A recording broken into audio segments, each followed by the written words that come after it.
Engkau gembala yang baik, Kau menuntun hidupku dan bawaku ke air tenang, menyegarkan jiwaku.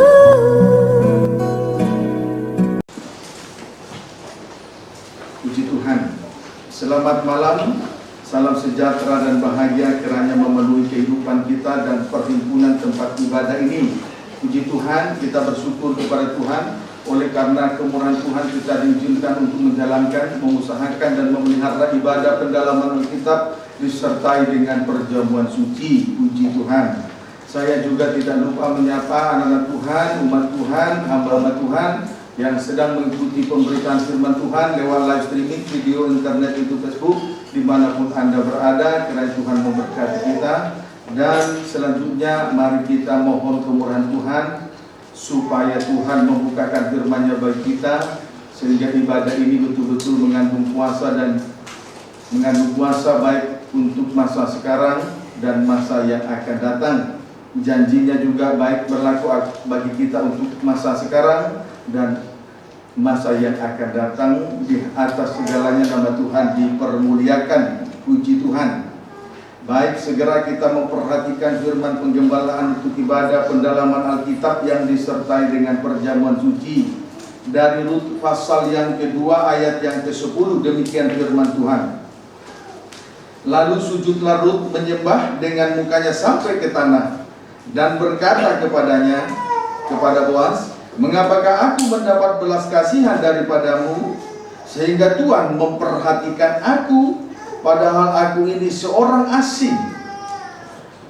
Saudaraku, kalimat yang harus kita perhatikan dari ayat 10 ini ialah lalu sujudlah Rut menyembah dengan mukanya sampai ke tanah. Lalu sujudlah Rut menyembah dengan mukanya sampai ke tanah. Dalam hal ini Rut menunjukkan suatu sikap yang baik setelah ia tentunya mendapatkan jaminan dan bekal dari Boaz pada ayat 8 sampai dengan ayat yang ke-9. Jaminannya ialah dia diizinkan untuk bertahan di ladang Boaz, untuk saudaraku, untuk bekerja di ladang Boaz. Kemudian bekal yang disediakan oleh Boaz yaitu apabila Rut haus, ia boleh minum dari air yang dicedok oleh pengerja-pengerja itu. Semuanya itu terangkum di dalam pada ayat 8 sampai dengan ayat 9. Sedangkan Boaz menunjuk pribadi daripada Tuhan Yesus Kristus Sang Penebus. Sedangkan Boaz menunjuk pribadi daripada Tuhan Yesus Kristus Sang Penebus. Amin. Sujud menyembah dengan mukanya sampai ke tanah adalah tanda A. Ketundukan Rut, B. Kedewasaan Rut. Sujud menyembah dengan mukanya sampai ke tanah adalah tanda A. Ketundukan Rut, B. Kedewasaan Rut. Kita masih menyaksikan atau memperhatikan Rut di dalam hal kedewasaannya. Kita masih memperhatikan Rut di dalam hal kedewasaannya. Dewasa artinya telah meninggalkan sifat kanak-kanak atau telah akil balik. Dewasa artinya telah meninggalkan sifat kanak-kanak atau telah akil balik. 1 Korintus semua memperhatikan firman-Nya. Amin, saudara.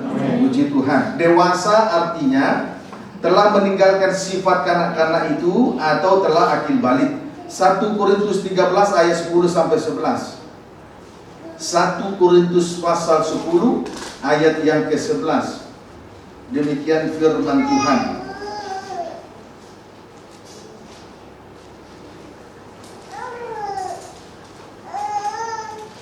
1 Korintus 13 ayat 10 sampai 11 ya.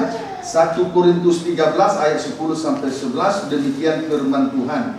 Tetapi jika yang sempurna tiba, maka yang tidak sempurna itu akan lenyap.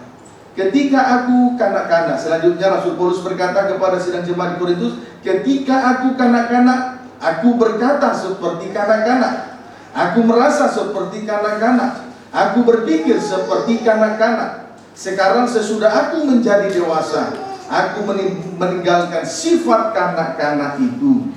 Puji Tuhan. Saudara, jika yang sempurna itu tiba, maka yang tidak sempurna itu akan lenyap. Amin, saudaraku. Banyak hal yang membuat kita tidak sempurna, banyak hal yang membuat kita tidak dewasa rohani. Kemudian, seperti pengakuan daripada Rasul Paulus, sekarang sesudah aku menjadi dewasa, aku meninggalkan sifat kanak-kanak itu.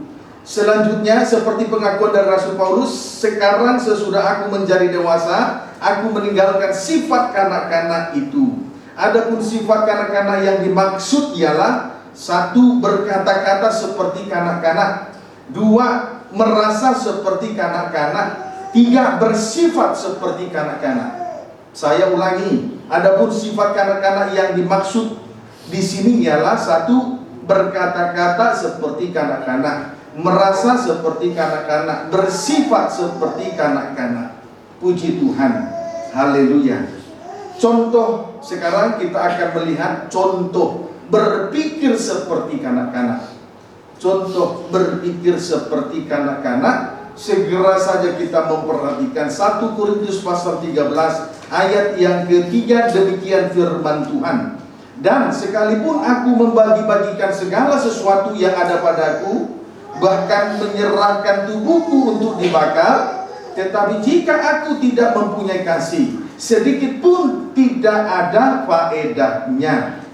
Saudara, sekalipun seorang hamba Tuhan di dalam 2 tanda, sekalipun seorang hamba Tuhan di dalam 2 tanda, yaitu A. Membagi-bagikan segala sesuatu yang ada di dalam dirinya, B. Menyerahkan dirinya untuk dibakar. Kesimpulan dari 2 hal di atas ialah penuh dengan pengorbanan di dalam melayani Tuhan. Kesimpulan dari 2 hal di atas ialah penuh dengan pengorbanan di dalam melayani Tuhan. Tetapi jika ia tidak mempunyai kasih, tetapi saudaraku, jikalau seorang hamba Tuhan itu tidak mempunyai kasih, ia sama sekali tidak berguna. Dapat dipahami, saudaraku? Amin. Sama sekali kalau hamba Tuhan itu tidak mempunyai kasih, saudaraku, ia sama sekali tidak berguna. Sekalipun ia membagikan segala sesuatu yang ada dalam dirinya, sekalipun ia menyerahkan dirinya untuk dibakar, jika ia tidak mempunyai kasih, sama sekali tidak ada gunanya. Puji Tuhan, itu harus diperhatikan dengan sungguh-sungguh. Oleh sebab itu, imam-imam atau pelayan-pelayan Tuhan, jangan kita melayani hanya karena suatu kewajiban. Jangan kita datang beribadah dan melayani kepada Tuhan hanya karena ada sesuatu kepentingan pribadi. Kalau beribadah dan melayani tanpa kasih, sekalipun ia memberi segala sesuatu yang ada miliknya, sekalipun ia penuh dengan pengorbanan, sama sekali tidak berguna. Hasil dari pelayanan tanpa kasih, nol. Amin, saudaraku. Puji Tuhan. Haleluya. Nah, jadi saudara, ini harus menjadi perhatian kita, ya. Amin, saudaraku. Kalau kebenaran surgawi diukur dari pemberian dan pengorbanan seseorang, sama artinya berpikir. Kesimpulannya, kalau kebenaran surgawi itu diukur dari pemberian dan diukur dari pengorbanan seseorang, sama artinya berpikir seperti kanak-kanak. Berpikir seperti kanak-kanak. Amin, saudaraku. Berpikir seperti kanak-kanak. Kalau saya ulangi, kalau kebenaran surgawi itu diukur dari suatu pemberian, diukur dari pengorbanan, sama artinya berpikir seperti kanak-kanak. Jangan berpikir seperti kanak-kanak. Amin, saudaraku. Jangan berpikir seperti kanak-kanak. 1 Korintus 14 ayat 20. 1 Korintus 14 ayat 20. Demikian firman Tuhan: saudara-saudara, janganlah sama seperti anak-anak dalam pemikiranmu. Jadilah anak-anak dalam kejahatan, tetapi orang dewasa dalam pemikiranmu. Puji Tuhan. Haleluya. Saudaraku, di sini Rasul Paulus berkata dan menghimbau sekaligus menghimbau menghimbau sidang jemaat di Korintus, sekaligus menghimbau kita supaya jangan kita sama seperti anak-anak dalam pemikiran. Jangan berpikir seperti anak-anak. Jadilah anak-anak, tetapi di dalam hal kejahatan. Jadilah seperti kanak-kanak, tetapi di dalam hal kejahatan. Artinya kesalahan yang diperbuat oleh seorang anak itu di luar pengertiannya. Amin, saudaraku. Tetapi orang dewasa dalam pemikiran, tetapi biarlah kita dewasa dalam hal berpikir. Dapat dipahami, saudaraku. Tetapi biarlah kita dewasa di dalam hal berpikir. Puji Tuhan. Haleluya. Saudaraku, yang sudah berumur 17 tahun ke atas, kalau dia jatuh dalam kenajisan, itu dia berdosa. Dia berdosa di dalam dirinya kepada Tuhan. Amin, saudaraku. Tetapi dosa lain, saudaraku, terjadi di luar daripada dirinya kepada Tuhan. Itu harus dimengerti dengan baik. Amin, saudaraku. Jangan kita berpikir seperti kanak-kanak, tetapi jadilah anak-anak. Tetapi jadilah anak-anak dalam kejahatan. Artinya kalaupun ada kesalahan di luar pengertiannya, tetapi orang dewasa dalam pemikiran. Orang dewasa dalam pemikiran. Matius 6 ayat 2. Matius 6 ayat yang kedua.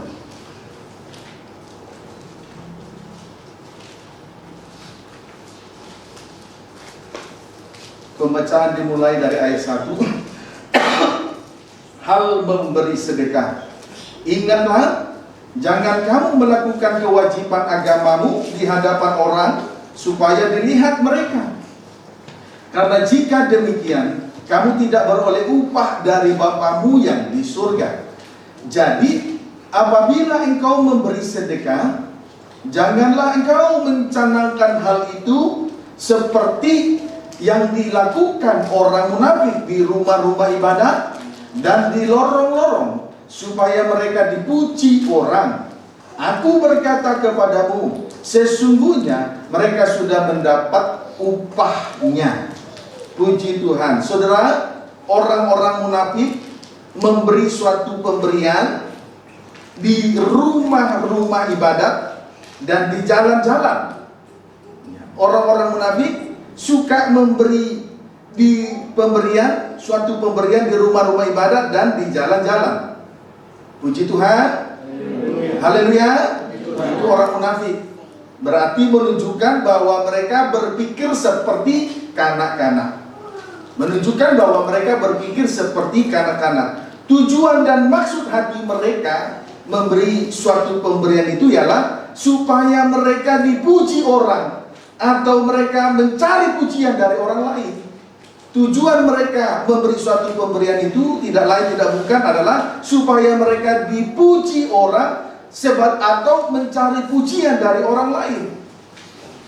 Amin, saudaraku. Puji Tuhan. Inilah yang dimaksud berpikir seperti kanak-kanak.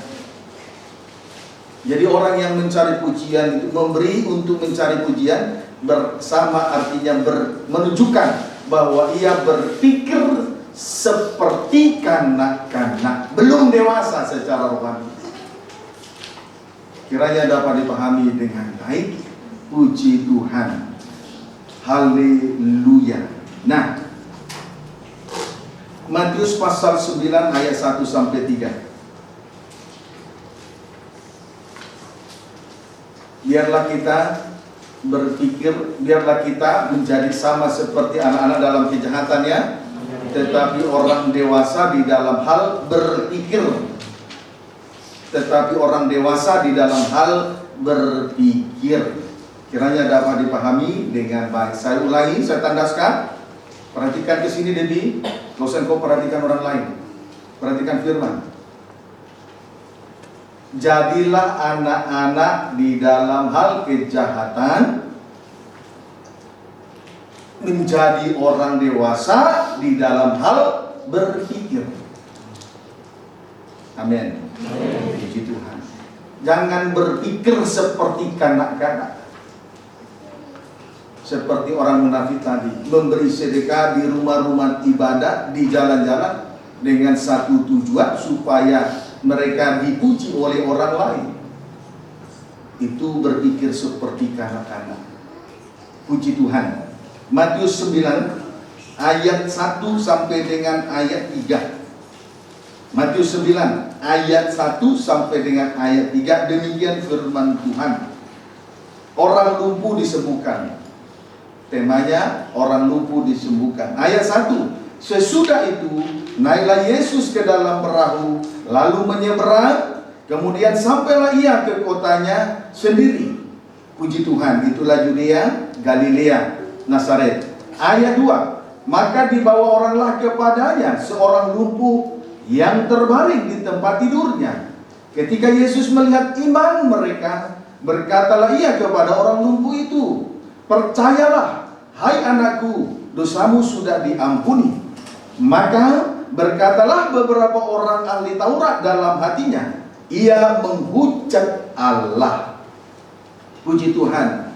Yesus menyembuhkan orang lumpuh, dan sekaligus dan pada saat itu Yesus berkata, percayalah hai anakku, dosamu sudah diampuni. Puji Tuhan. Yesus menyembuhkan orang lumpuh dan berkata, percayalah hai anakku, dosamu sudah diampuni. Amin. Tetapi di sisi lain, beberapa orang ahli Taurat berkata dalam hatinya, ia menghujat Allah. Karena mereka berpikir, karena pemikiran mereka yang berhak untuk mengampuni dosa adalah Allah di surga. Puji Tuhan. Berarti menunjukkan bahwa mereka tidak mengenal Yesus anak Allah dengan segala pengorbanannya.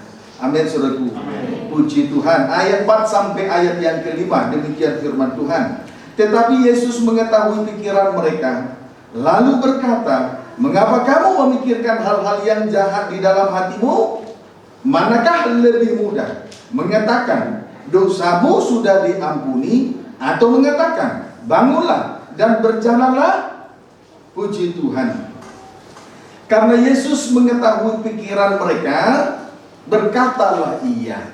Karena Yesus mengetahui pikiran mereka, berkatalah ia, mengapa kamu memikirkan hal-hal yang jahat di dalam hatimu? Karena Yesus mengetahui pikiran mereka, berkatalah ia, mengapa kamu memikirkan hal-hal yang jahat di dalam hatimu? Puji Tuhan. Tuhan tahu, saudara. Tuhan tahu pikiran hati yang jahat, saudara. Tuhan tahu, saudaraku. Amin. Tuhan tahu pikiran hati yang jahat. Sebab itu Tuhan berkata, mengapa kamu memikirkan hal-hal yang jahat di dalam hatimu? Tuhan menyoroti ibadah kita, saudara. Tuhan tahu pikiran hati yang jahat, saudara. Kita datang dengan motivasi apa? Tuhan tahu, saudaraku. Karena Tuhan tahu, maka Yesus berkata, mengapa kamu memikirkan hal-hal yang jahat di dalam hatimu? Tuhan melakukan suatu perkara yang ajaib, yang benar, yang mulia. Tetapi orang-orang ahli Taurat, beberapa orang ahli Taurat memikirkan hal-hal yang jahat di dalam hatinya. Coba bayangkan kita beribadat, sementara beribadat kepada Tuhan, tapi memikir di dalam hati dan pikiran hati ini ada hal-hal yang jahat, yang najis. Bukankah itu suatu hal yang sangat memilukan hati Tuhan?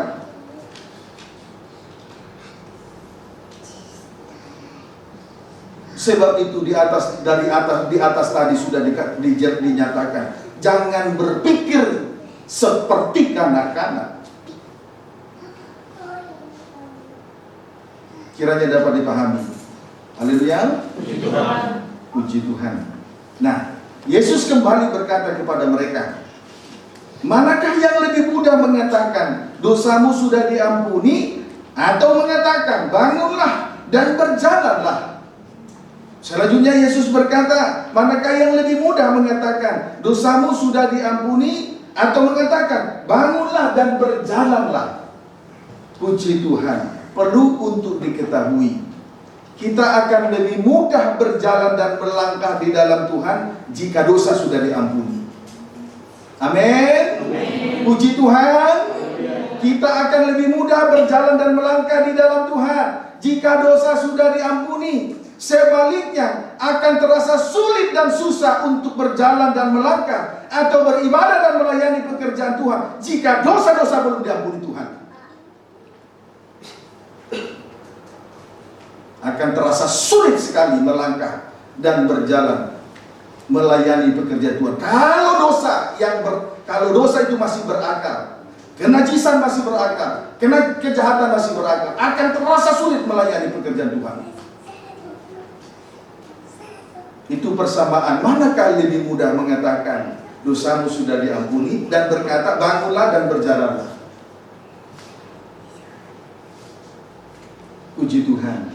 Amin, saudaraku. Amin. Haleluya. Maka malam ini pikiran hati kita sedang disoroti oleh Tuhan,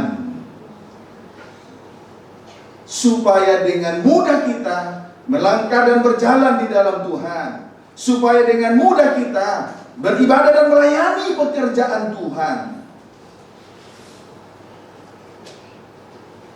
Haleluya. Itu yang terus saya tegur. Kalau seseorang masih saya tegur, berarti saudara ini menjadi penghambat di dalam melayani, melangkah dan berjalan, beribadah dan melayani pekerjaan Tuhan. Haleluya. Puji Tuhan. Amin, saudara. Amin. Haleluya. Jadi saya ulangi, sebaliknya akan terasa sulit dan susah berjalan dan melangkah atau beribadah dan melayani pekerjaan Tuhan jika dosa-dosa itu belum diampuni. Puji Tuhan, belum mengalami pengampunan dosa. Lihat Galatia 4 ayat 1 sampai 2.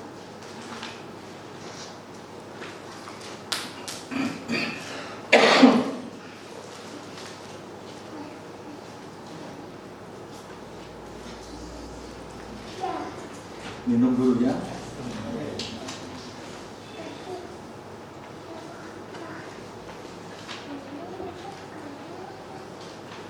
Galatia 4 ayat 1 sampai dengan ayat 2. Perikop tidak ada lagi perhambaan. Ayat 1. Yang dimaksud ialah selama seorang ahli waris belum akil balik, sedikit pun ia tidak berbeda dengan seorang hamba.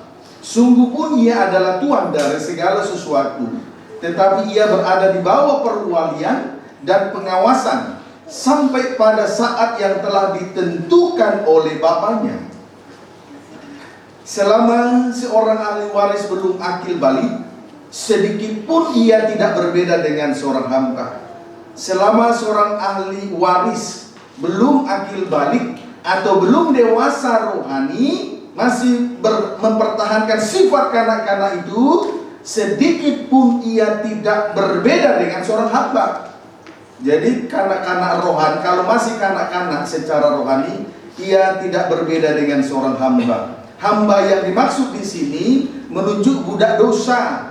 Maksudnya belum lepas dari kelemahan-kelemahannya, dosa-dosanya, kejahatan dan kenajisan yang masih berakar di dalam hidupnya. Itu yang dimaksud dengan hamba di sini. Amin. Maka seorang yang belum akil balik, ia berada di bawah. Seorang yang masih kanak-kanak, belum akil balik, ia berada di bawah perwalian dan pengawasan.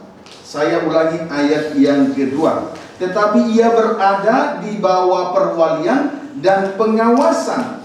Jadi saudaraku, seorang yang belum akil balik masih mempertahankan sifat kanak-kanak, kerohaniannya masih kanak-kanak, ia berada di bawah perwalian dan ia berada di bawah pengawasan. Berarti belum dipercaya untuk menjadi ahli waris kerajaan surga. Sama artinya kepadanya belum dipercayakan untuk melayani pekerjaan Tuhan. Kepadanya belum dipercayakan untuk melayani pekerjaan Tuhan. Jadi jangan sakit hati kita kalau Tuhan tidak percayakan pelayanan kepada kita, saudara. Justru sebaliknya kita harus mengoreksi diri. Kenapa masih mempertahankan sifat kanak-kanak? Kenapa masih kanak-kanak rohani? Itu yang harus dikoreksi. Jangan kita marah kalau diberhentikan dari pelayanan. Seharusnya kita lebih kepada introspeksi diri. Kenapa saya masih mempertahankan sifat kanak-kanak, berpikir seperti kanak-kanak? Itu yang harus dikoreksi. Jangan kita salahkan situasi, kondisi, keadaan. Salahkan diri sendiri. Amin. Puji Tuhan. Kiranya dapat dipahami dengan baik. Nah, praktek lumpuh atau akil balik, praktek lumpuh rohani atau belum akil balik, kerohanian dalam kurung kerohanian masih kanak-kanak, praktek lumpuh atau belum akil balik dalam kurung kanak-kanak rohani. Yang pertama ayat yang ketiga, Galatia 4 ayat yang ketiga. Demikian pula kita, selama kita belum akil balik, kita takluk juga kepada roh-roh dunia. Yang pertama, takluk kepada roh-roh dunia. Nah ini, takluk kepada roh-roh dunia. Roh-roh dunia adalah roh antikris. Roh-roh dunia adalah roh antikris. Mari saya akan tunjukkan ayatnya. 1 Yohanes 4. Suratan 1 Yohanes pasal yang keempat, ayat yang kedua sampai ayat 3 dan 5. Ayat 2, ayat 3 dan 5. Demikian firman Tuhan. Demikianlah kita mengenal roh Allah. Setiap roh yang mengaku bahwa Yesus Kristus telah datang sebagai manusia berasal dari Allah. Itu roh Allah.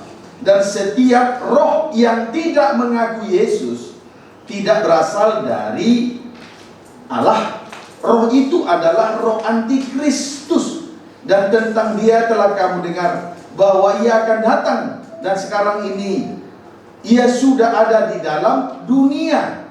Puji Tuhan, di dalam dunia. Ayat 5. Mereka berasal dari dunia. Sebab itu mereka berbicara tentang hal-hal duniawi. Dan dunia mendengarkan mereka. Puji Tuhan. Saudara, antikristus berbicara tentang hal-hal duniawi. Atau perkara-perkara roh antikris adalah roh duniawi. Adalah roh-roh duniawi. Berbicara hanya berbicara soal perkara-perkara duniawi atau perkara-perkara di bawah. Bukan perkara-perkara di atas atau perkara-perkara di surga. Itu roh antikristus. Jadi roh-roh dunia itu adalah roh antikristus. Apa roh antikristus?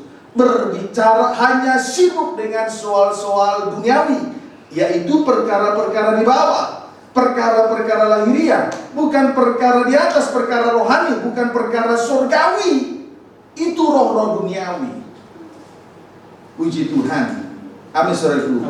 Dan manusia duniawi mendengarkan roh duniawi. Kiranya dapat dipahami dengan baik. Amin saudaraku.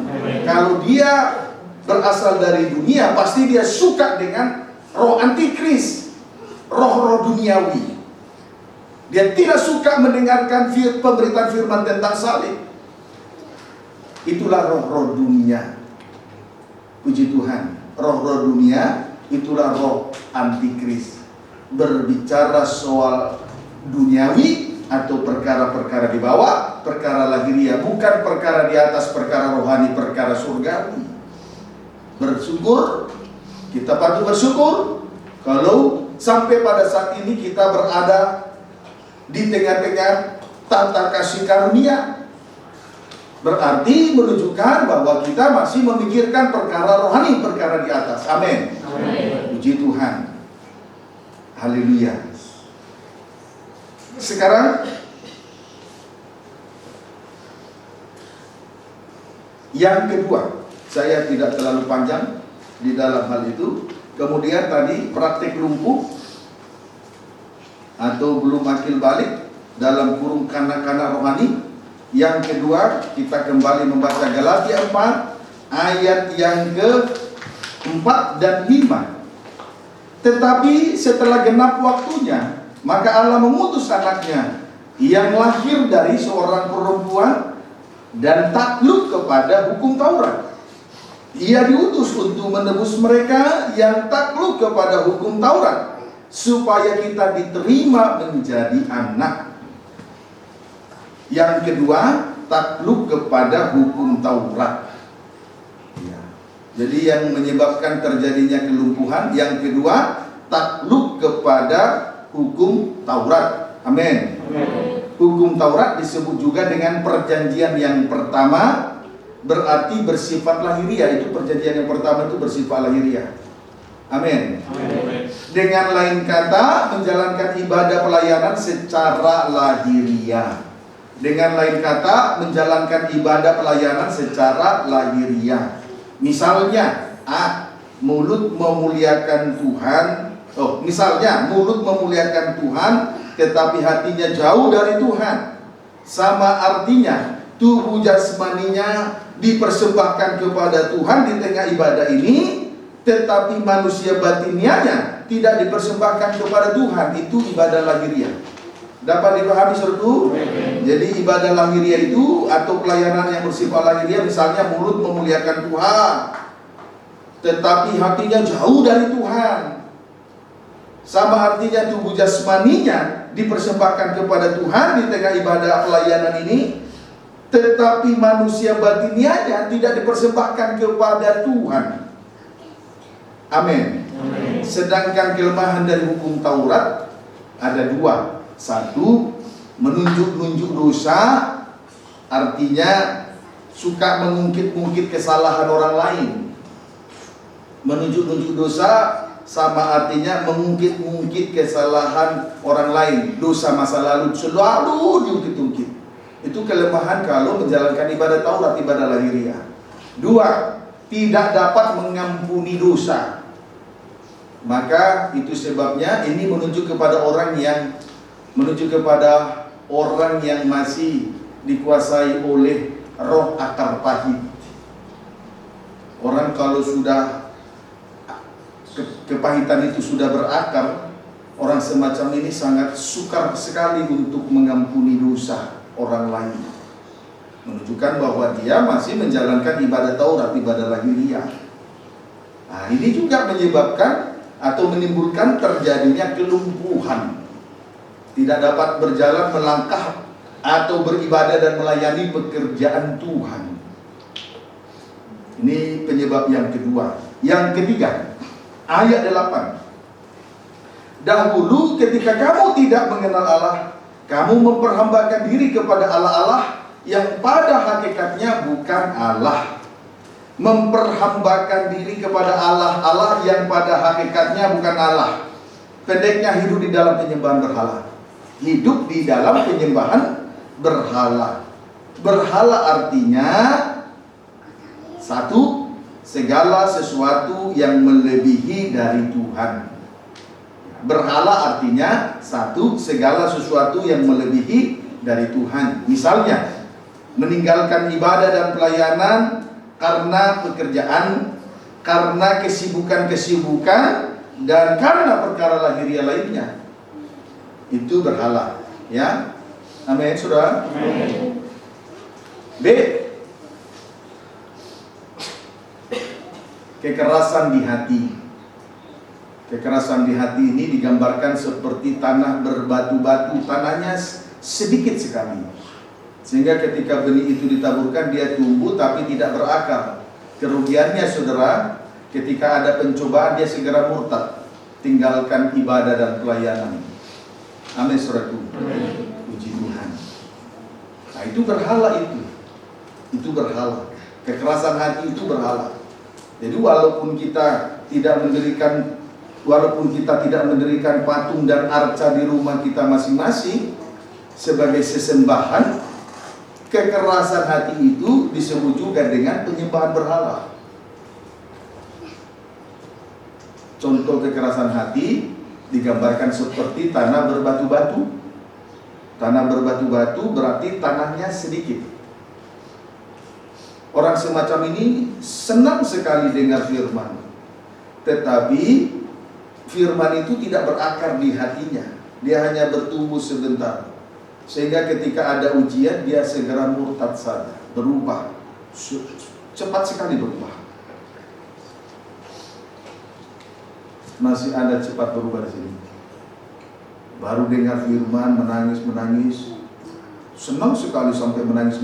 Sesudah dengar firman, berubah lagi, kembali keras hati. Tidak mau ditegur, tidak mau dididik, tidak mau diajar dengan baik. Maunya mengajar, maunya menyamai tahta Allah.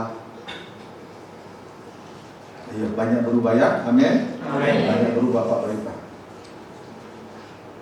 Puji Tuhan. Haleluya. Nah, kemudian yang C, kebenaran diri sendiri. Berhala, artinya C, kebenaran diri sendiri. Itu juga berhala. Karena kalau kebenaran diri sendiri ini berhala. Mengapa? Berarti mengesampingkan kebenaran dari Allah. Tadi berhala segala sesuatu yang melebihi dari Tuhan itu berhala. Jadi C, kebenaran diri sendiri itu berhala. Amin. Puji Tuhan. Pendeknya, oleh karena takluk kepada roh-roh dunia, takluk kepada hukum Taurat dan menyembah berhala, seseorang tidak dapat berjalan dan melangkah atau beribadah dan melayani pekerjaan Tuhan. Sama artinya lumpuh rohani. Sama artinya lumpuh rohani. Kiranya diperhatikan hal ini, apa yang menyebabkan kita menjadi lumpuh rohani. Saya kira semua catatan harus ditulis dengan rapi, apa yang menyebabkan kita lumpuh rohani. Ya, amin saudaraku. Puji Tuhan. Oleh sebab itu, selanjutnya kita akan memperhatikan jalan keluarnya di dalam Injil Matius pasal 9. Kita kembali memperhatikan Injil Matius pasal yang ke-9, ayat 6 sampai dengan ayat yang ke-7. Ayat 6 sampai dengan ayat yang ke-7. Pembacaan dimulai ayat 5. Manakah lebih mudah, mengatakan dosamu sudah diampuni, atau mengatakan bangunlah dan berjalanlah? Ayat 6 sampai 7. Tetapi supaya kamu tahu bahwa di dunia ini Anak manusia berkuasa mengampuni dosa. Lalu berkatalah ia kepada orang lumpuh itu, bangunlah, angkatlah tempat tidurmu, dan pulanglah ke rumahmu. Ayat 7, dan orang itu pun bangun lalu pulang. Haleluya. Saudaraku, supaya lepas dari pikiran jahat, atau supaya tidak lagi berpikir seperti kanak-kanak, yaitu pikiran jahat, maka kita harus mengetahui dengan pasti bahwa Anak manusia berkuasa mengampuni dosa di atas dunia ini, di muka bumi ini. Amin, saudaraku. Supaya lepas dari pikiran jahat atau tidak berpikir seperti kanak-kanak, maka kita harus mengetahui, selekasnya mengetahui bahwa Anak manusia berkuasa mengampuni dosa. Puji Tuhan, berkuasa mengampuni dosa. Di dunia ini Anak manusia berkuasa mengampuni dosa. Berarti yang lain tidak berkuasa untuk mengampuni dosanya. Kita tidak kuasa untuk melepaskan diri dari dosa selain kuasa dari Anak manusia itu sendiri. Amin, saudaraku. Jadi yang berhak dan berkuasa untuk mengampuni dosa adalah Anak manusia. Anak manusia. Seseorang tidak bisa melepaskan dirinya dari dosa apa saja, baik itu dosa kejahatan, baik itu dosa kenajisan, tanpa pengampunan dari Anak manusia. Dia yang berhak untuk mengampuni dosa manusia di atas muka bumi ini, di dalam dunia ini. Itu harus kita mengerti. Amin, saudara. Puji Tuhan. Dulu banyak saya mendapat pengertian dari orang-orang tua. Mereka seringkali berkata, untuk apa beribadah, apalagi melayani kalau masih berdosa. Nah, itu pemikiran sebelum di dalam Tuhan. Itu pemikiran yang salah, itu pemikiran kanak-kanak, pemikiran jahat. Tidak mungkin kita lepas dari dosa kalau tidak diampuni oleh anak manusia.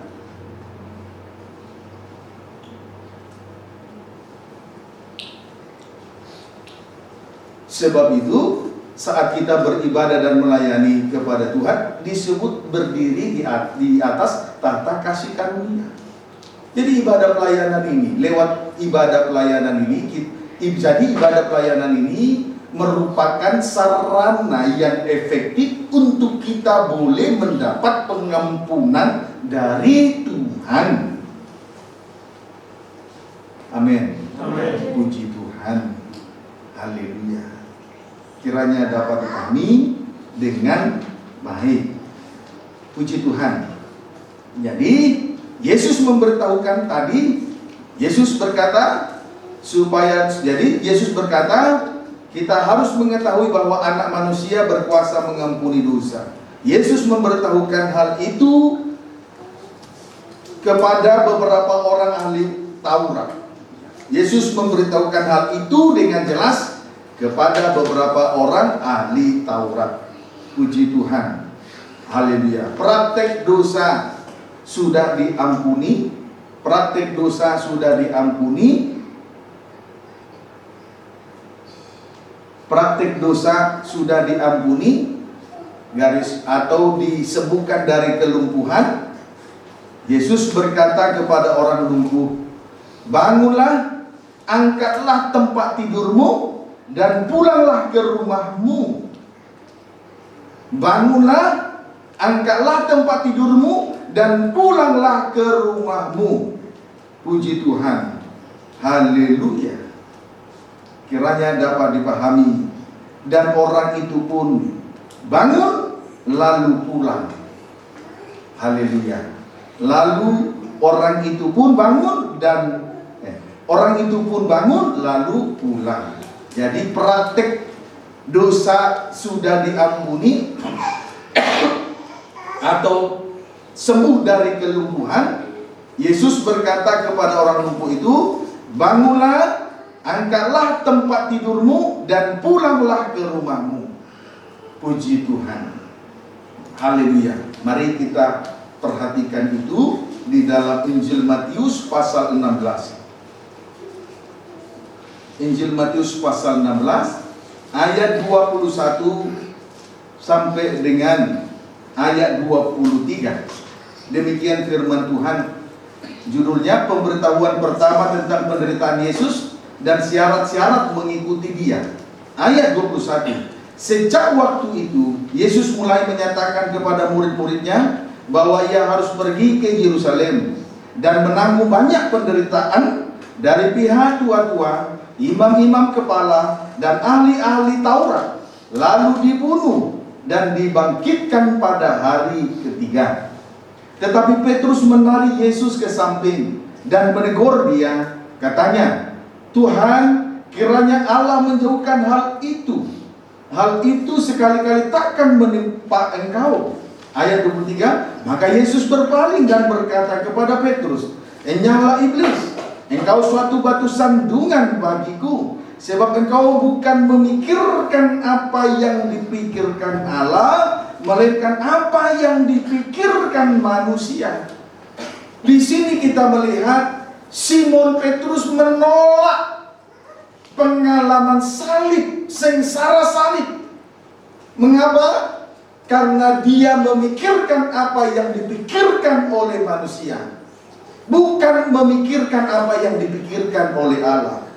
Berpikiran manusia sama seperti berpikir seperti kanak-kanak dengan memikirkan apa yang dipikiran manusia berarti seperti kanak, berpikir seperti kanak-kanak. Pikiran manusia berarti berpikir seperti kanak-kanak. Amin, saudaraku. Jadi intinya di sini adalah Simon Petrus menolak salib Kristus. Mengapa? Karena Simon Petrus memikirkan apa yang dipikirkan oleh manusia. Ia tidak memikirkan apa yang dipikirkan Allah, melainkan apa yang dipikirkan manusia. Kalau seseorang berpikiran secara manusiawi, sama artinya berpikir seperti kanak-kanak. Padahal sengsara salib itu adalah sarana yang paling efektif untuk selanjutnya membawa kita masuk dalam kematian dan kebangkitan. Itu sebabnya Yesus berkata, Anak Manusia berkuasa mengampuni dosa di dunia ini. Amin, saudaraku.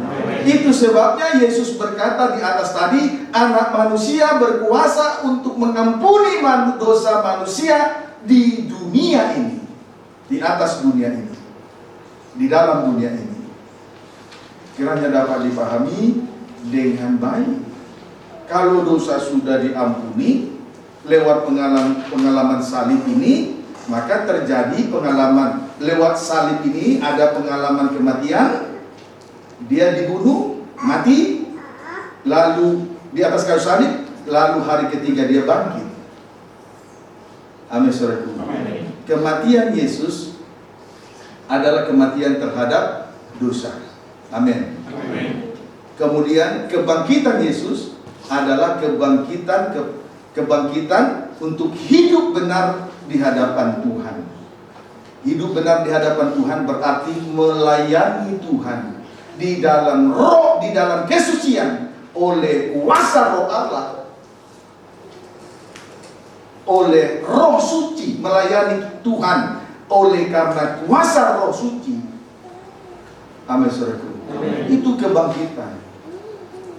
Itu sebabnya sesudah Yesus berkata, Anak Manusia berkuasa untuk mengampuni dosa, sesudah memberitahukan hal itu kepada beberapa orang ahli Taurat, lalu berkatalah dia kepada orang lumpuh itu, bangunlah, bangkitlah, dan berjalanlah. Amin, saudaraku. Puji Tuhan. Haleluya. Tanpa pengalaman kematian dan kebangkitan, tidak mungkin kita bisa berjalan dan melangkah, beribadah dan melayani pekerjaan Tuhan.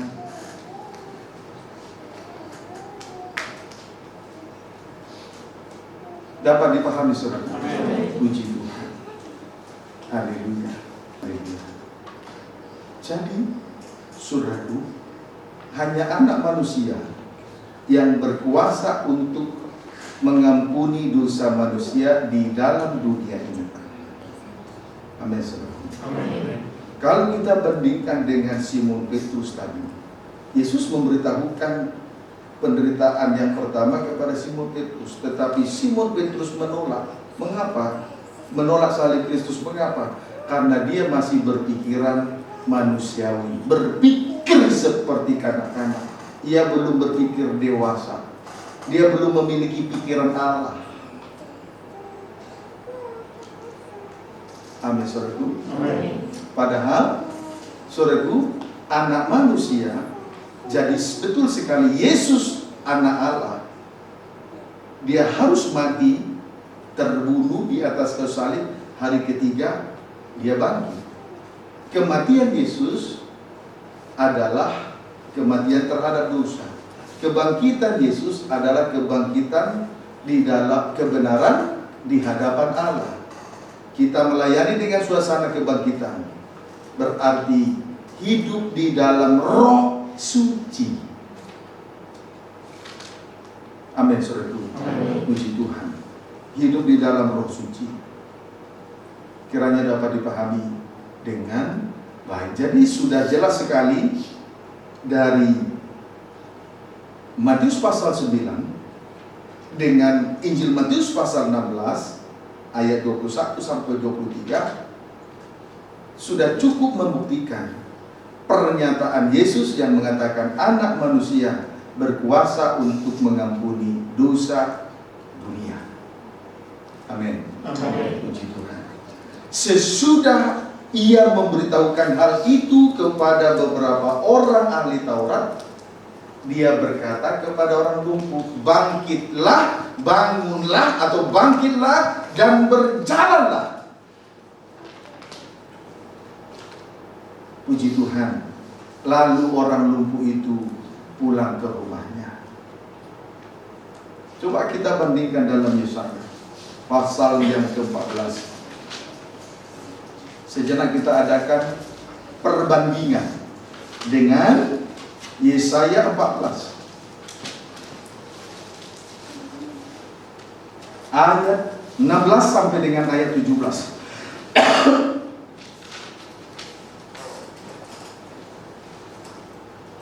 Ayat 14, Yesaya 14 ayat 16 sampai 17. Demikian firman Tuhan. Orang-orang yang melihat engkau akan memperhatikan dan mengamat-amati engkau. Yang dimaksud engkau di sini adalah Lucifer. Saudaraku, Lucifer ya. Orang-orang yang melihat engkau akan memperhatikan dan mengamat-amati engkau. Katanya, inikah dia yang telah membuat bumi gemetar dan yang telah membuat kerajaan-kerajaan bergoncang, yang telah membuat dunia seperti padang gurun dan menghancurkan kota-kotanya, yang tidak melepaskan orang-orangnya, yang terkurung pulang ke rumah. Pekerjaan dari iblis setan ada 4. Yang pertama, yang telah membuat bumi gemetar. Yang telah membuat bumi gemetar. Artinya, anak-anak Tuhan penuh dengan ketakutan, penuh dengan kecemasan dan kekhawatiran di dalam mengikuti Tuhan. Yang kedua, yang telah membuat kerajaan bergoncang. Tadi pekerjaan daripada iblis atau setan ya, ada 4. 1, yang telah membuat bumi gemetar. Artinya, anak-anak Tuhan penuh dengan ketakutan, kecemasan dan kekhawatiran di dalam hidupnya. Amin. 2, yang telah membuat kerajaan-kerajaan bergoncang. Artinya, hamba-hamba Tuhan melayani di dalam kebimbangan dan keraguan oleh karena ketidakpercayaan. 3, yang telah membuat dunia seperti padang gurun. 3, yang telah membuat dunia seperti padang gurun. Artinya, padang gurun artinya tandus. Sama artinya, dengan lain kata, kering-kering rohani. Ini menunjuk kepada orang yang hidup tanpa persekutuan yang indah dengan Tuhan. Kalau tidak ada persekutuan yang indah dengan Tuhan, perhatikan di sini dulu. Kalau tidak ada persekutuan kita dengan Tuhan, tidak ada persekutuan yang indah dengan Tuhan, itu sama seperti ranting-ranting menjadi kering dan tidak menghasilkan buah. Kering-kering, kering-kering rohani menunjuk kepada tidak berbuah, itu menunjuk kepada saudaraku ranting yang kering tidak melekat kepada pokoknya. Menuju kepada orang yang hidup tanpa persekutuan dengan Tuhan, menjadi kering-kering, tidak menghasilkan buah. Amin. Puji Tuhan. Haleluya. 4,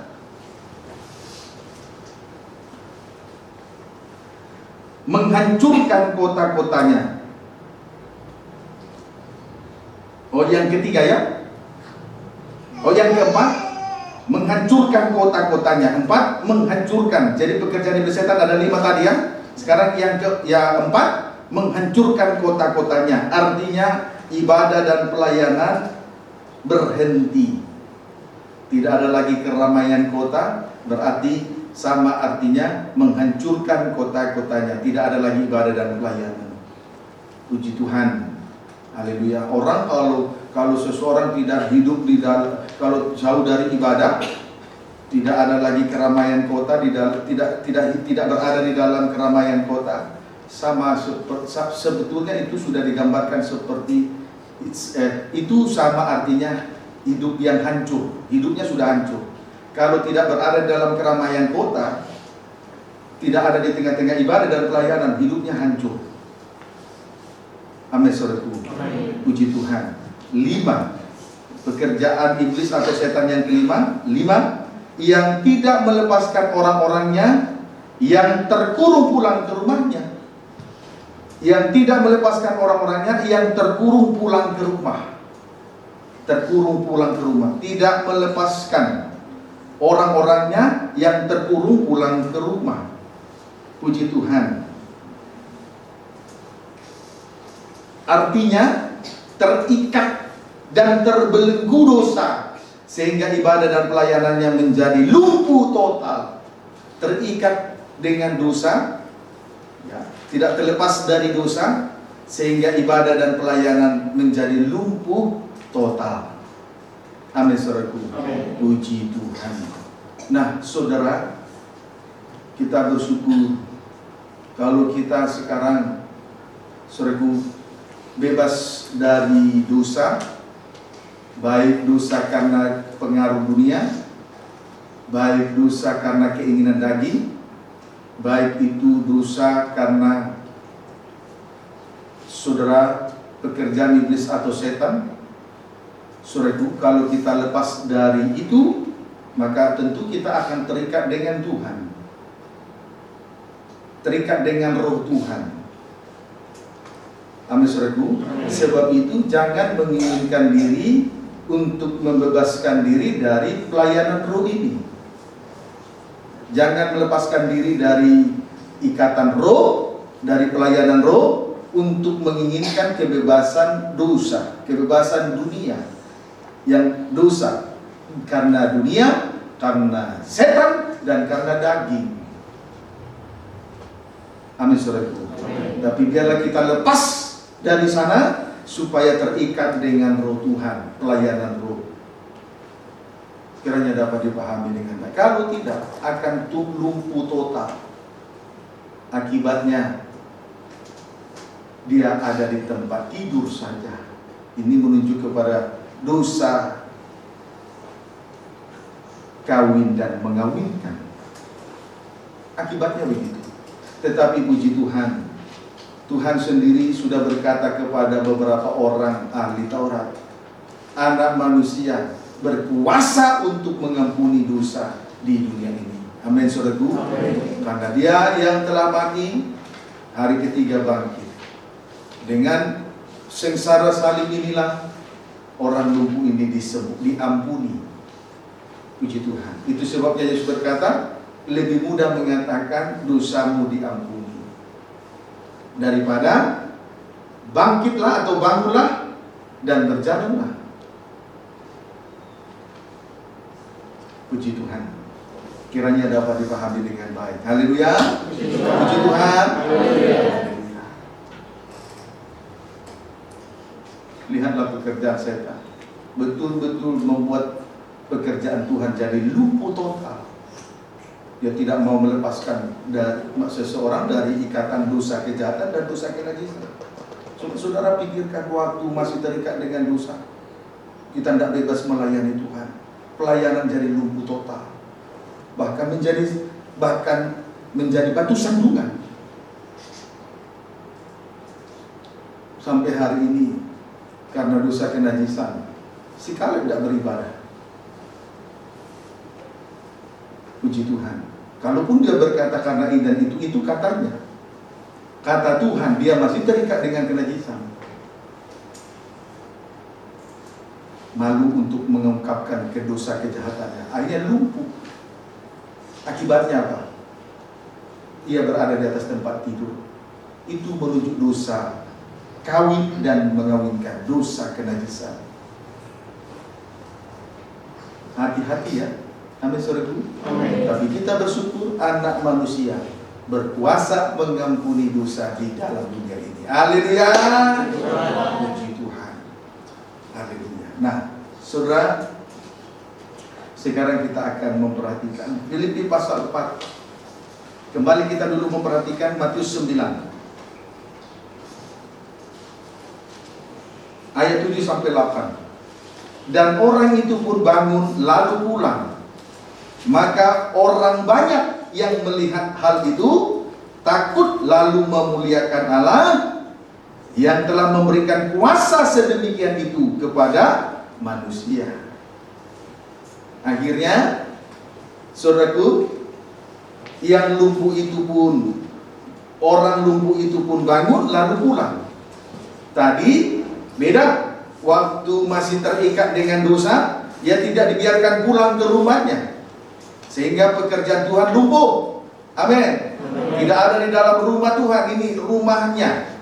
Ini rumah Tuhan, rumahnya, ini rumah Tuhan. Kan dia terikat dengan dosa, dia tidak dibiarkan, dia terkurung, tidak dibiarkan pulang ke rumahnya. Hidup kita ini rumah Tuhan. Haleluya. Sehingga lumpuh pelayanan menjadi lumpuh total. Tetapi karena Anak Manusia berkuasa untuk saudaraku mengampuni dosa manusia di dunia ini, maka orang itu pun bangun lalu pulang ke rumahnya. Di dalam rumah Tuhan, ke dalam rumah ibadat atau rumah sembahyang. Puji Tuhan, kembali berada di tengah-tengah kegiatan roh, ibadah dan pelayanan. Lalu orang banyak yang melihat hal itu, satu, takut. Orang banyak melihat itu, satu, takut. Saudara, takut akan Tuhan, benci kejahatan. Amin, saudaraku. Secara khusus, dosa kesombongan, kecongkakan, keangkuhan, dan tidak ada lagi tipu daya di dalam mulut. Itu takut akan Tuhan. Kemudian memuliakan Allah yang telah memberikan kuasa sedemikian itu kepada manusia. Memuliakan Allah. Puji Tuhan. Memuliakan Allah. Kiranya dapat dipahami dengan baik. Kita bersyukur, kita hadir dan melayani pekerjaan Tuhan untuk memuliakan kemuliaan Allah. Amin. Tidak memuliakan yang lain-lain. Kita datang beribadah dan melayani untuk memuliakan kemuliaan Allah. Puji Tuhan. Filipi pasal 4 ayat yang ke-8. Ayat terakhir, Filipi pasal 4 ayat yang ke-8.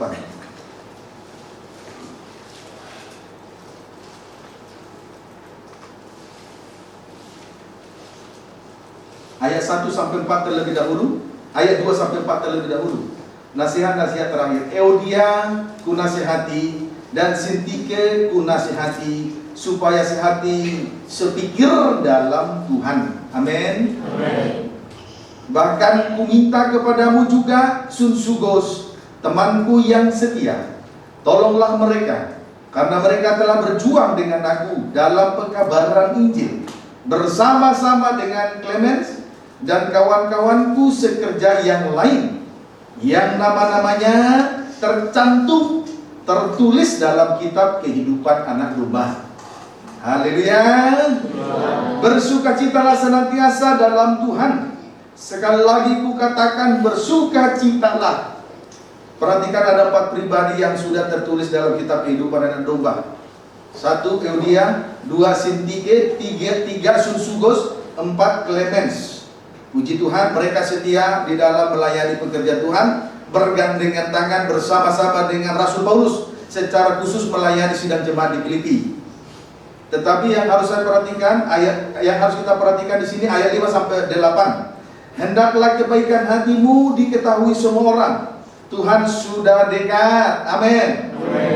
Ayat 5, ayat 6. Janganlah hendaknya kamu khawatir tentang apapun juga, tetapi nyatakanlah dalam segala hal keinginanmu kepada Allah dalam doa dan permohonan dengan ucapan syukur. 7. Damai sejahtera Allah yang melampaui segala akal akan memelihara hati dan pikiranmu dalam Kristus Yesus. 8. Jadi akhirnya saudara-saudara, semua yang benar. 1, 2, semua yang mulia. 3, semua yang adil. 4, semua yang suci. 5, semua yang manis. 6, semua yang sedap didengar. 7, semua yang disebut kebajikan. 8, dan patut dipuji. Pikirkanlah semuanya itu. Amin. Puji Tuhan. Ingat itu, semua yang benar, semua yang mulia, semua yang adil, semua yang suci, semua yang manis, semua yang sedap didengar, saudara, semua yang disebut kebajikan dan patut dipuji, pikirkanlah semuanya itu. Haleluya. Puji Tuhan. Jangan berpikir di luar itu lagi, supaya ibadah pelayanan ini tidak lumpuh total dan terlepas dari dosa tempat tidur, kawin mengawinkan dan dosa kenajisan. Pikirkanlah itu. Amin, saudaraku. Amin. Jadilah anak-anak dalam pemikiran. Artinya kalaupun dia ada kesalahan itu di luar pengertiannya. Menjadi orang dewasa dalam berpikir.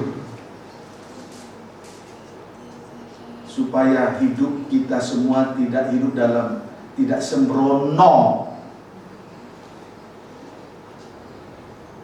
Tidak sembrono, tidak urakan lagi seperti sopan tapi urakan. Biar kita memikirkan hal ini, jangan memikirkan yang lain-lain lagi. Amin. Puji Tuhan. Tuhan Yesus memberkati kita semua.